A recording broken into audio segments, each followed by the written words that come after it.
अगर कोई आपका हक मारता है तो पत्थर की तरह उसके आगे खड़े हो जाए। अगर आप पीछे हट गए तो यह समाज के लिए बुरा उदाहरण बन के रह जाएगा। दुष्ट आदमी के साथ दुष्टता करने में संकोच नहीं करें, क्योंकि दुष्ट को भी तो दुष्टता का स्वाद चखना आवश्यक है। कितनी भी बड़ी मुसीबत आए, सबसे पहले मन को स्थिर करके उसका समाधान खोजें, फिर पूरी आक्रामकता के साथ उस समाधान को लागू करें। इंसान के शरीर में थोड़ा सा बल क्या आ जाता है, वो सोचता है किसका हक मार लूं, किसकी संपत्ति छीन लूं। वह इंसान यह भूल जाता है कि ईश्वर बल देता है रक्षा के लिए, ना कि मासूम लोगों को सताने के लिए। अगर दुष्ट आपसे दुष्टता कर रहा है और आप शारीरिक रूप से उसका सामना करने में अक्षम हैं, तो बुद्धि का प्रयोग करें, किंतु दुष्ट को उसकी दुष्टता का सबक जरूर मिलना चाहिए। तुम अपने को क्यों निर्बल मानते हो? देखो, एक छोटा सा चूहा भी कितना विशाल पहाड़ खोदकर रख देता है। तुम तो फिर भी बुद्धि युक्त मनुष्य हो। तुम कैसे हार जाते हो दुष्ट लोगों से?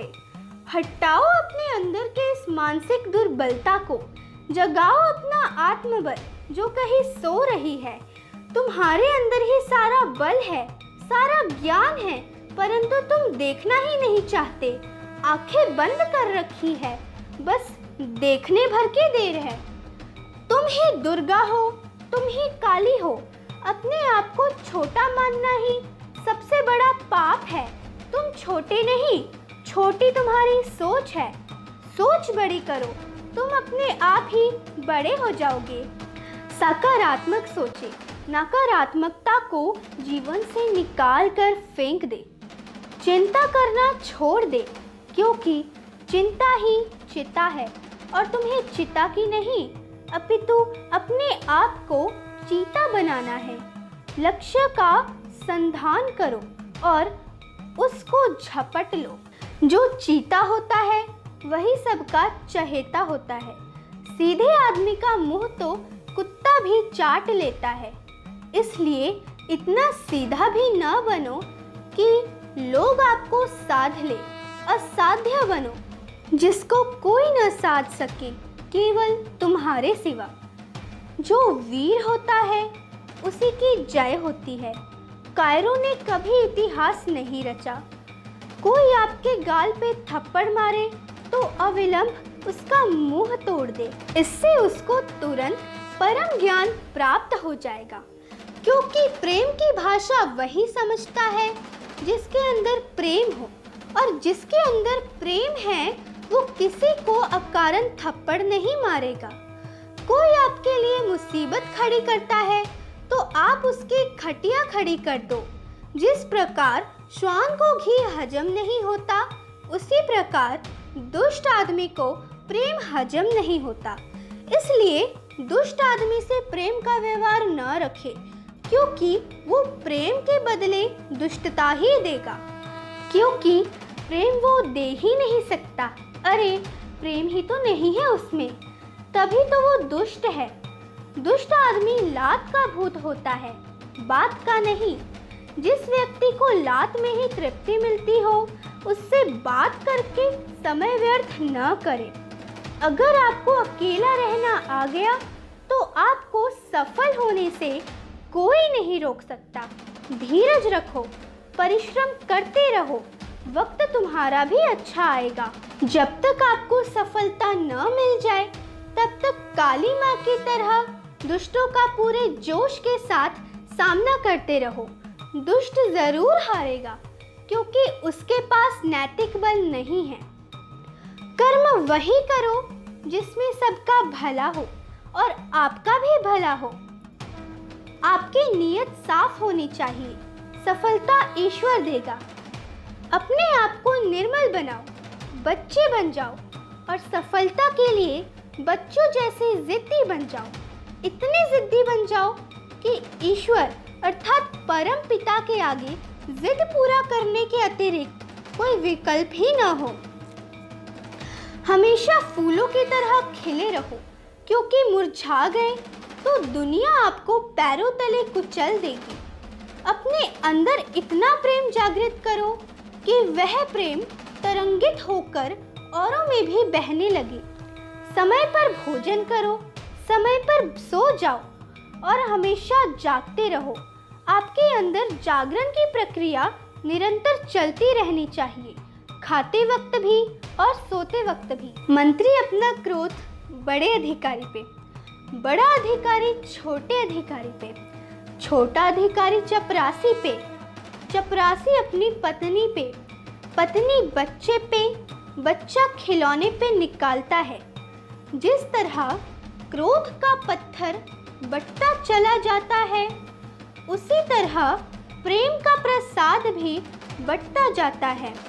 इसलिए अपने से छोटों से प्रेम बांटे, क्रोध नहीं। एक मुंशी जी एक दफ्तर में काम करते थे।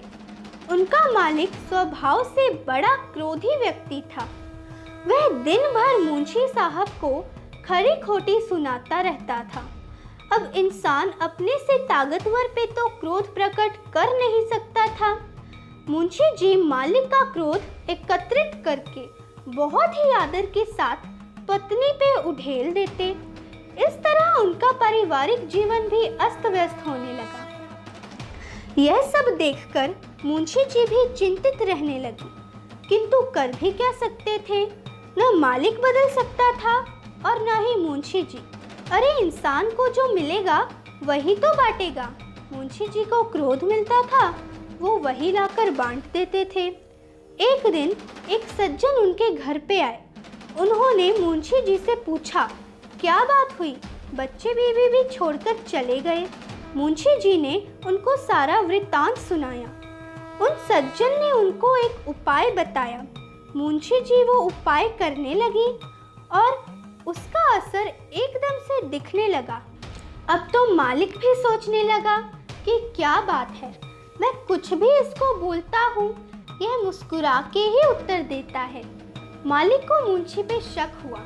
जैसे ही दफ्तर से मुंशी की छुट्टी हुई, मालिक भी मुंशी का पीछा करने लगा। मालिक ने देखा कि मुंशी ने एक पेड़ पे उसकी फोटो लगाई और पैरों से जूता निकाल के दे धड़ाधड़ उसकी फोटो पे मारने लगा। यह देखकर तो मालिक के होश उड़ गए। कुछ देर अवाक होकर देखता रहा और कुछ देर के बाद चुपचाप वहां से चला गया। अगले दिन से मालिक ने भी अपने कक्ष में बड़े मालिक की तस्वीर आदर सहित लगा ली। ये तो है मनुष्य, एक से एक टोटका अपनाता है, किंतु कभी अपने हृदय में झांक कर नहीं देखता कि वहाँ तो प्रेम का सागर बह रहा है और इस सागर को छोड़कर बाहर क्रोध की अग्नि में नहा रहे हो। तो छोड़ो क्रोध को, बाहर से आओ अंदर की ओर।